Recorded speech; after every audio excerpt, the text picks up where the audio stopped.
on questions and so on. And so we can cover everything that you want to also achieve during the session.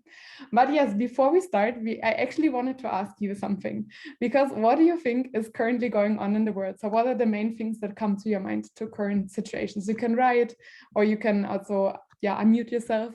And Sujit already said global pandemic, COVID, yes, for sure.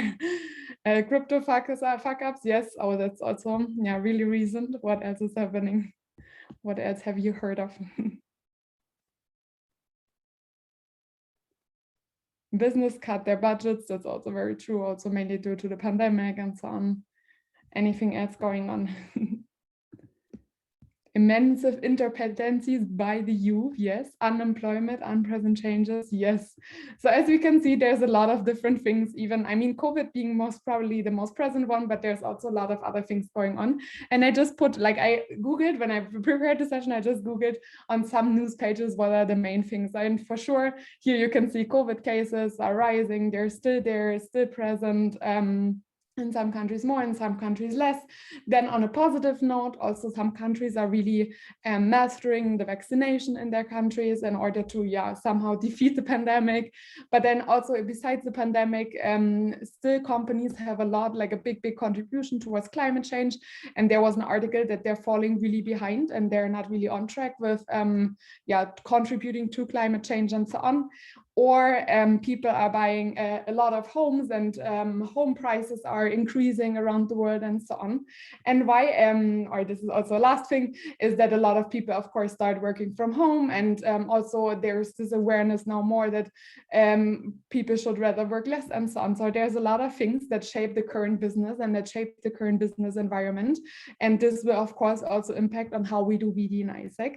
And therefore, I want you to now firstly brainstorm in some small groups and breakout rooms what else you see is going on in the world and especially in your entity that contributes or that somehow affects BD.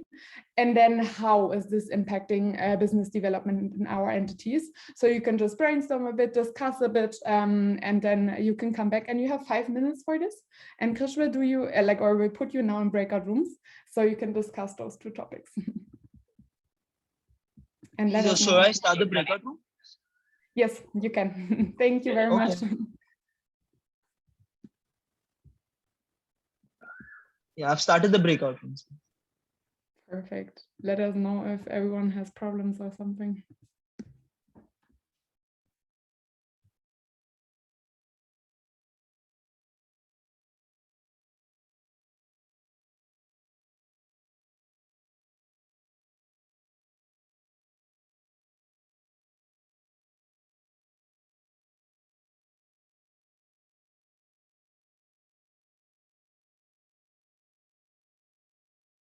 Yeah, we won't be needing breakout rooms after this, right? In this session, not just in the end, in the second session. On the second session. Okay, thanks a lot. Yeah, for the second one. I think this is all good. Yes. But you can close it like after 4 minutes or something, the breakout room. So we can. Okay, 4 minutes. I'll keep a track. Okay. Thank you. Thank you.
Nice. Welcome back, everyone. Nice. I hope you had a good time and you had some good discussions. And I actually would love to hear some sharing. So, what were the main things you discussed? What were the insights you got for your entity, or for how was BD impacted in your entity by what's going on in the world? And you can just type your name in the chat, and then you can start sharing. Go for it. Right. So I was in a room with Vanessa and Salsabil from Philippines and Bangladesh, respectively. So we had a really productive discussion. One of the things that we felt, which is very prominent, which is happening across the world, is the digital revolution. We feel that because of the global pandemic, automation and technology is being accelerated as a result. And how has it affected ISEC? Very simple. All the physical initiatives and all the physical events that we used to do earlier as business development, all of it, most of it has turned virtual. It provides a lot of scope for innovation and a lot of opportunities, because a lot of us have done different things like career fair. A lot of us have done cross country events and whatnot.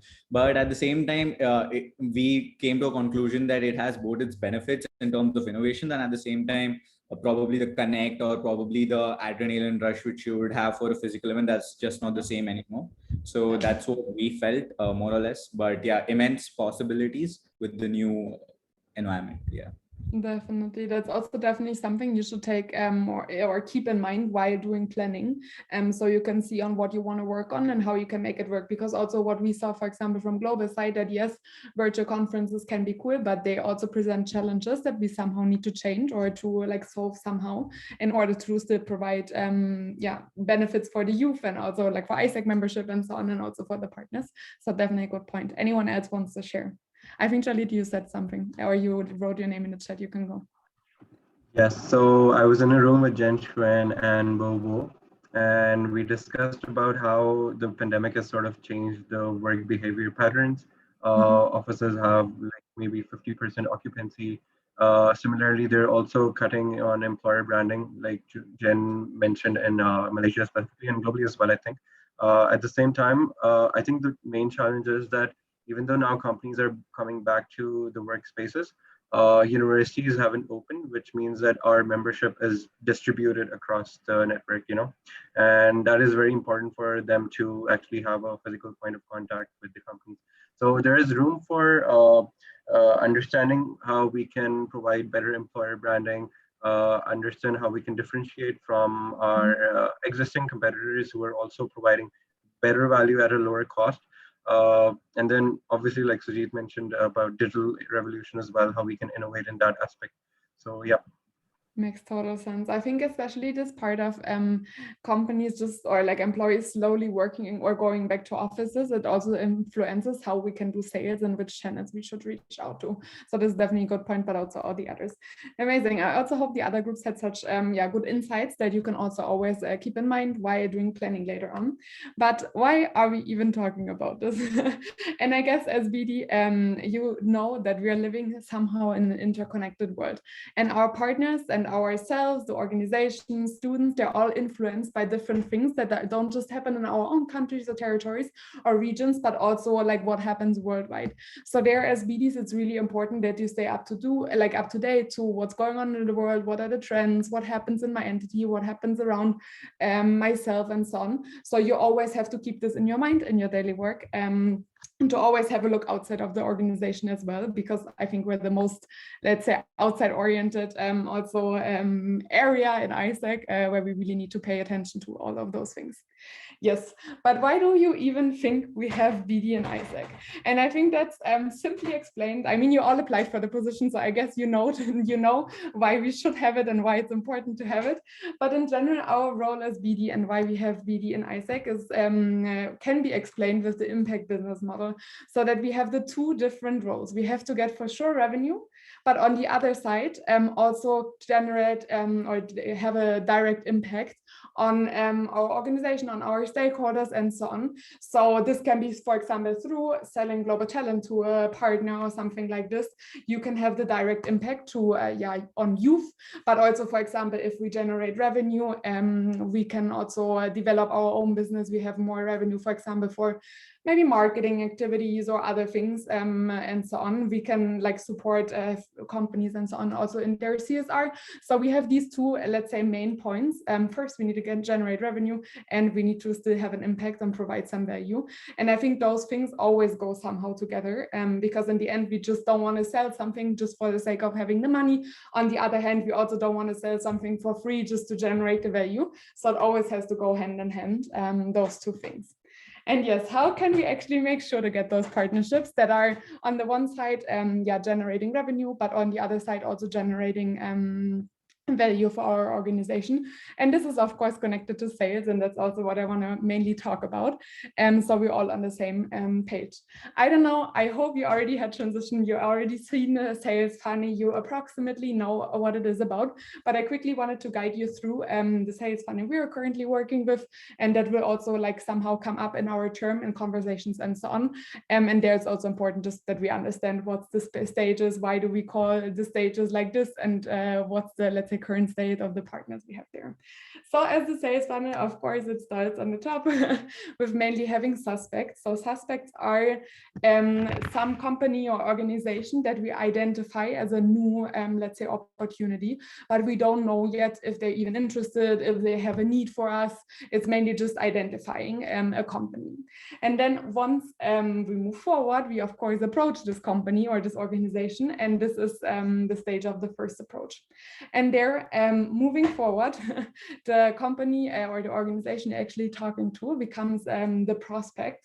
So this means that the company or the organization, they have shown some general interest in the organization. They generally would be willing to move forward a bit, but they don't know so much about us yet. And also we haven't qualified them if they even fit to us and if they fit to what we're actually looking for. And then, of course, this is the next step to find out, are they actually a good fit? And this is actually when they become a qualified lead. This means that and there's in general the need for them to partner with us and also the willingness to work with us. We know that they have enough budget to cover our initiatives. And then also we know how the decision-making process works. And this is basically the top of the sales funnel. And from this moment on of qualified leads and so on, your negotiation starts, and also you're sending proposals then in the end in order to hopefully then also close a deal. But this is, let's say, the main stages from the sales funnel. But when do we actually, or like, why is this important that we have such a tool? And there I really want to point out that the sales funnel is a tool that can help us to actually close partnerships in the end, since it helps us to like somehow plan and also predict. So we know approximately I want to have this and this amount of revenue in the end, this amount of deals I would need for this. And the sales funnel helps you to narrow it down and then also predict if you can achieve this goal or not. Then on the other hand, it also helps you during the process always to find bottlenecks. So whenever you see, for example, I'm not achieving my goals, where can it be? Always go back to the sales funnel, because you can calculate conversions and so on, and you can basically see in which stage your, for example, your bottleneck lies. For example, I don't know, you're having a lot of prospects, but you're not actually closing the deal. Then maybe your problem is during the qualification phase, because you're maybe targeting still the wrong company, or you don't have all the information available and so on. And you can then actually target this bottleneck to solve it in the end. So this is a general good tool for this. And then also there is a point, this sales funnel is nothing static. So it doesn't have to be all the time the same thing. It can actually be reviewed and should be reviewed regularly. So maybe every quarter you can review your sales funnel to see, does it actually make sense what I planned, or should I adapt some things? Because I don't know, I've seen, I don't know, I need more suspects in order to then also achieve my goal in the end of contract signed and so on. So there, always work with it. It's nothing static, but review it and then also adapt it to in the end then also have a better plan and a better prediction on what you can achieve or where you need maybe to work on and so on. So this is one thing. But then of course the sales funnel also cannot happen at any time. And you're most probably, I don't know if you've seen a BD timeline before, but this is the general BD timeline that we're always suggesting, is that you are focusing in July, August, and September, mainly on prospecting and directly selling, and then trying to close the deals and sign the contracts in October, November, because then December is quite of a dead month with the whole change of the year, holiday season, and so on. And then in January, that you start with the planning, because that's actually when companies slowly come back, but then you already still have, or like you still have time to actually make a plan for the upcoming year, that you then focus in February, March, and April again on prospecting and sales, and then in around May you should strive for actually signing the contracts and closing the deals. So then your successor in this case, and you together also with your successor can plan in June again the next sales funnel. And why we even have this BD timeline is that it's all based on normal company budget discussions. So usually around the times when you're doing the sales, companies are discussing their budgets. They're looking into what do they want to spend during the next year and so on. And also it's also based on holiday seasons. As you can see, for example, in December, we also didn't put any, new sales because, as I said, due to the change of the years, your leads might get lost and so on, and then the whole work is for nothing. So there is this one thing, or then also, for example, in June and so on, we're putting also more that you're looking into planning, and then also July starting, because in general also June, July, August, depending on the countries, is mainly also let's say holiday season, holiday month, where most people go on vacation or take their mid-year vacation. So this you should always consider when looking at the BD timeline and when planning out your sales throughout the year. But of course, not every company follows the same timeline. So this is nothing static. And also in general, BD has to, sales has to happen throughout the whole year, because most probably, even though you plan to close all the deals in November, maybe in the middle of December, you still have a lead there that is super promising and that you cannot close before the end of the year. So you should always keep selling, but then also orienting yourselves according to the company timeline in order to not waste your energy and then in the end not have a closed deal, but a lot of effort on those things. And I think you should always look into which are the companies you're selling to. For example, consulting companies have a completely different timeline, but this is more of, let's say, the standard timeline from most of the companies.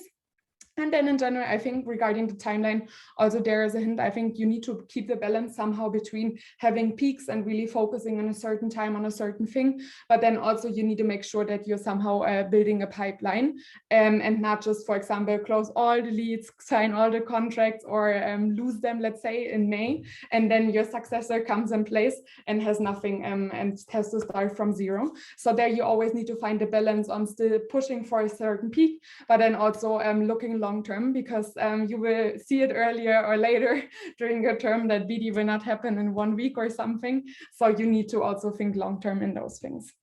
Yes, and if we break this down, if we know how we should work in the months, how can we actually work throughout the week in the best way possible regarding BD and how we can make BD possible? So there I just mentioned some of the main things regarding sales. So on Mondays and Tuesdays, as you can imagine, people from companies, representatives, they come back, they might need to finish some work from the previous week. They might have a lot of emails that they left over and left unread during the meeting. So these are maybe not the best days to actually have this first approach and reach out the first to companies, because they're mainly still in the, let's say, focus of the last week and wrapping up things and starting things. And then on Wednesday and Thursday, usually these days are more quiet because they finished their work from the previous week. They maybe progressed already in the tasks for this week. So this is actually a time where the prospects are most open for conversation. So this is something where you should really focus on doing sales.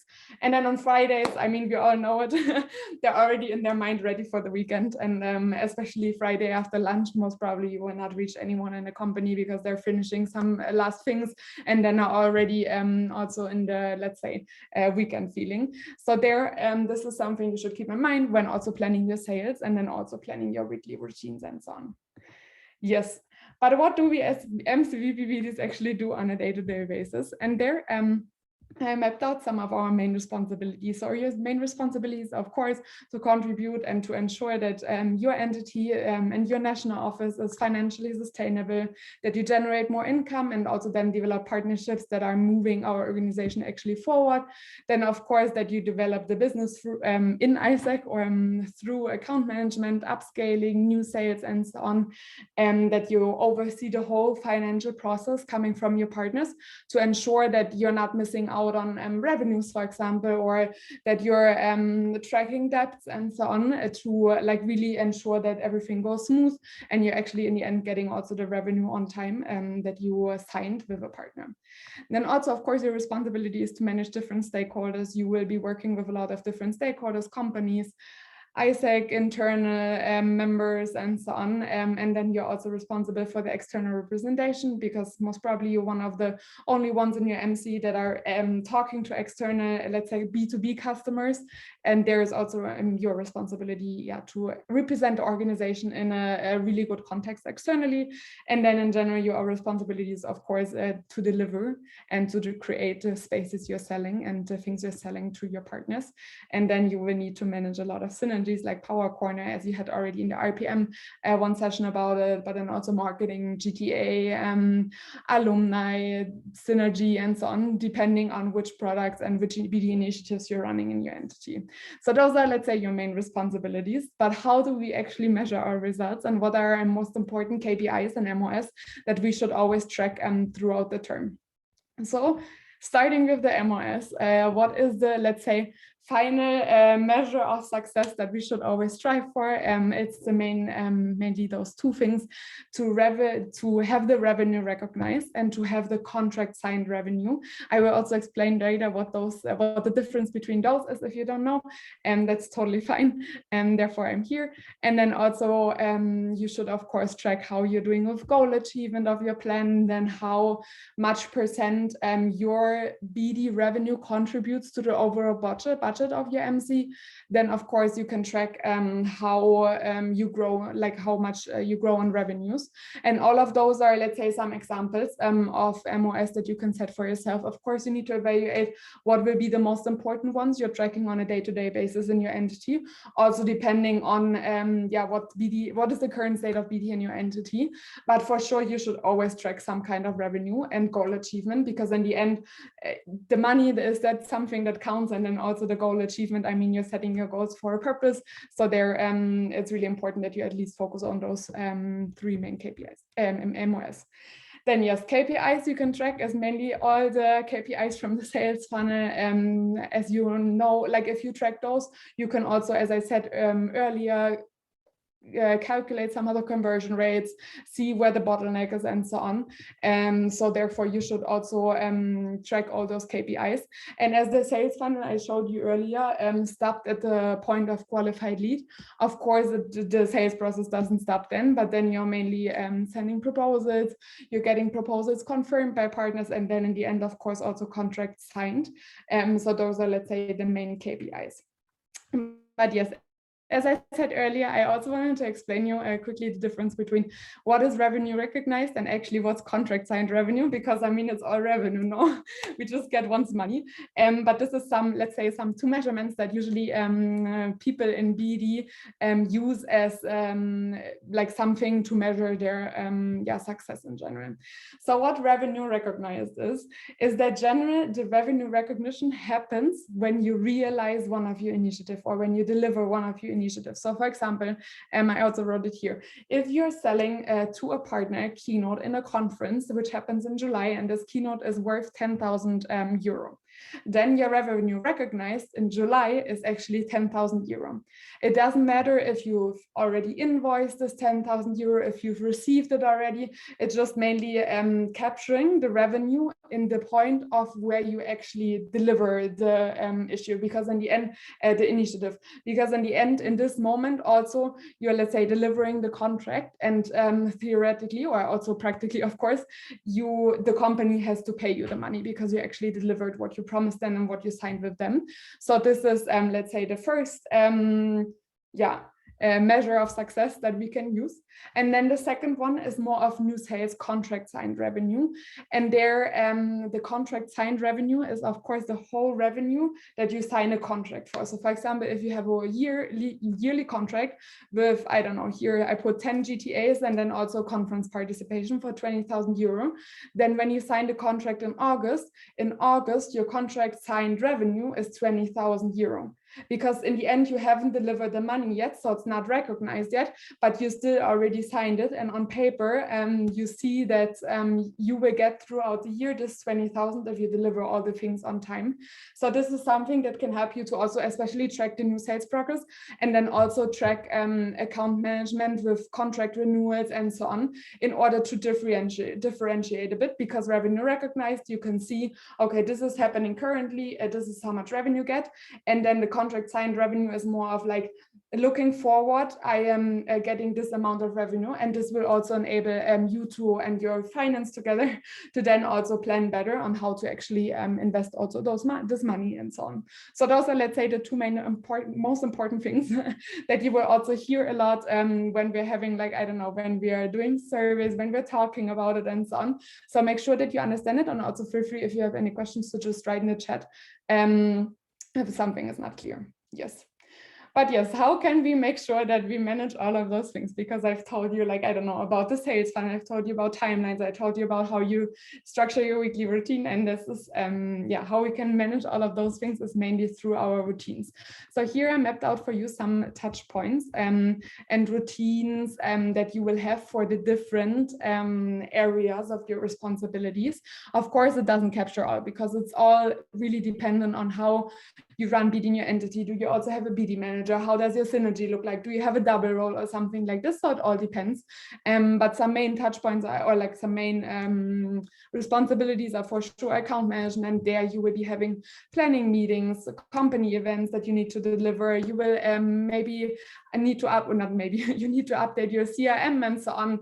Then for new sales, you mainly need to open new leads. You need to also use the CRM and update it. You need to create proposals and so on. Then for team, or if you have a network, then you need to, of course, deliver the team standards. You will have meetings maybe together with them. You maybe have commission calls if you're having a network. And then for synergies and MC responsibilities, you're of course having different synergies, as I mentioned earlier, like the power corner. You will have MC meetings, you have conference preparation, team days, and so on. And I know it seems like a lot, and it is also a lot, but therefore we really need to make sure that we're somehow capturing on our routines and having a strong routine, so we can ensure that all of the responsibilities are fulfilled in a really, really good way, and we don't miss out on important things. So I actually wanted to use the last minutes that we have in this session to actually plan, or for you to plan out your time, your weekly time, after having all of those things in mind on when's the best time to do sales, what are my responsibilities, and so on. So what you will do now in the next, you have 10 minutes, or you can take 10 minutes, not 7 minutes, as I said here, is that you somehow structure your weekly routine. So what will you do on Mondays, Tuesdays, Wednesdays, and so on, as a general, let's say, template routine for your week.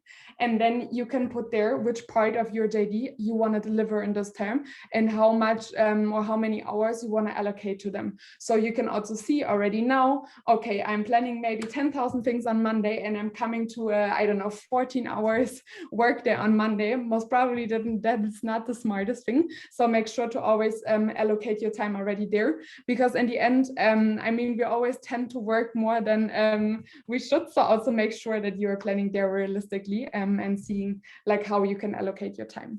So I would just put on some music, and you can take your like the next 10 minutes to write this down in your notebook or in your laptop or wherever you want to write it down. And then I also would love to get some insights. And let me know if you have questions in the chat. Otherwise, enjoy the music.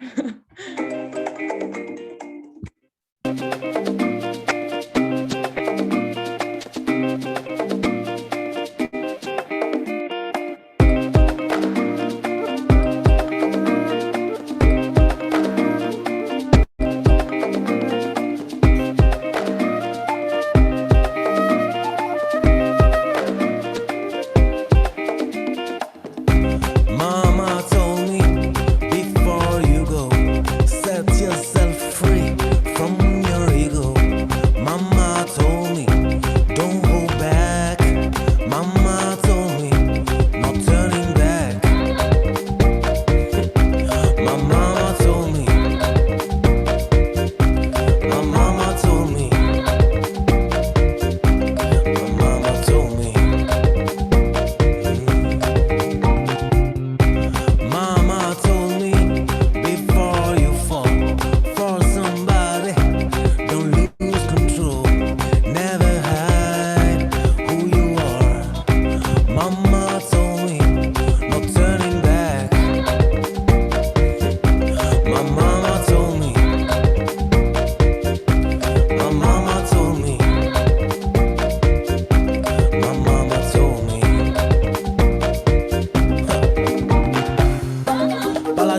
ouye, pa kite sa ouye, pa oublier sa ouye, pa lâcher sa ouye, sa ouye, sa ouye, c'est ça ouye, sa ouye.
Nice. How is it going for all of you? You need some more minutes or are you good to go?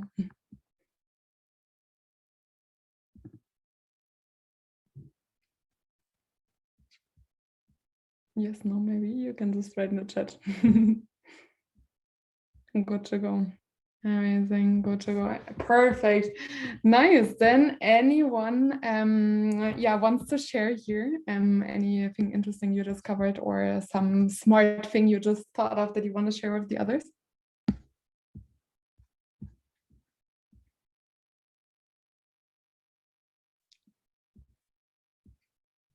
If there's nothing, then of course I would be also happy if you share throughout your term if there's anything you discover on how to make your routine more efficient and more effective, so the others also can learn from it. Yes, and then I also wanted to give you some tips because in the end I was also MCVPBD and I learned, let's say, in some parts the hard way on how to make everything work together. So just wanted to give you some tips that you can maybe consider when leaving or when working on your weekly routine. So in general, what I would always suggest is that you leave some buffer time for spontaneous partner tasks, because even though you plan out maybe your whole day, you have a really smart plan, everything makes sense, there's always this one partner that comes in between and that wants something really, really urgent. So make sure that you always leave throughout the day some time for some tasks that you can quickly do in order to then also deliver what the partner wants on time. And then on Monday, I would always consider that companies are coming back, and that you also should have some more, let's say, buffer time there, because most probably, or that at least happens to me or happened to me, that they come on Monday with a lot of questions. So don't fill your whole Monday up until the end. Most probably there will be some questions. And then also, as I said earlier, from Friday lunchtime, companies might be off or in the weekend mode. So maybe don't schedule the most important partner meetings there, because in the end they will be mainly already in their, let's say, weekend mode. And then in general, that partners come first. I mean, I don't have to tell you this as a BD, but in general, try to schedule internal meetings and times where companies are less inactive, and then also there be open with your MC if you, for example, need to shift something due to an urgent meeting and so on. So also there, just yeah, make sure that you align your internal meetings around what the partners need and your sales time and so on. And then in general, what I would also always do is, at least what helped me during my MC term, is that I communicated my routine to my MC team, because in the end, they cannot know when you're busy or when partners are coming back, because it's not their main priority, not their main task. So make sure to just communicate it openly. And then what I always suggest is to plan out your week in advance. So you're not getting stuck with like small tasks and so on, or like in the most urgent things, but can also plan a bit more strategically on what has to happen when. And then in general, also as a one last tip is that please don't overload yourself and say no to things. So if there are some things, also if a partner wants something within 1 hour and you really know that it will not be possible, then also say no. Because in the end, it's better to set the realistic expectations, and then don't overload yourself without promise, like don't promise something that you cannot deliver in the end, or where you will have 80 hours a week or something, because this doesn't bring anyone anywhere. So yeah, just make sure that you're also always coming back to this. Yes, and then I just want to give you as a food for thought for your planning on how you can consider all those things during your planning, and always go back to the session and also see on like, does your plan make sense? Will it work out, and so on, in order for you to have a better prediction already of your time, your tasks and responsibilities, so that you then also can achieve your goals. Yes, and with this, I cannot click anymore. I don't know why. Okay, but with this, we're ending this session about BD basics. And I just wanted to say thank you for listening to me, and thank you also for your insights and your sharings. And what we can do is we can do a 2 minutes break. So you can be back at 45 and you can just grab a coffee or whatever, because the next session will be, I'm already sorry, it will be a lot of content and it will be heavy content. So just make sure that, you have a break until then. And now I will also answer quickly Jalit's questions. I'm sorry, I didn't forget it. How you can track how you can track that you actually get the revenue is what you can also see. I mean, you already have the planning tool that we gave you as an advice. And there you also have a task of debtors tracking. So always make sure when you invoice, then you need to track the company and implement this in your routine. And in your CRM, you can just put yourself always reminders and schedule tasks in order to follow up, because there's also something I saw often enough that we're invoicing things, but we're not tracking if we get the money. And then 1 or 2 terms later, we have the problem because we never received it. And then it will be really hard to get the money at this time. So just make sure to, plan it out during your planning, when to track and how to track. And then also use your CRM in order to be reminded and not forget it, because I mean, that's nothing that is on top of your mind most probably. So just make sure that you have a system there. Yes, but I still give you 2 minutes break. I see you back at 46.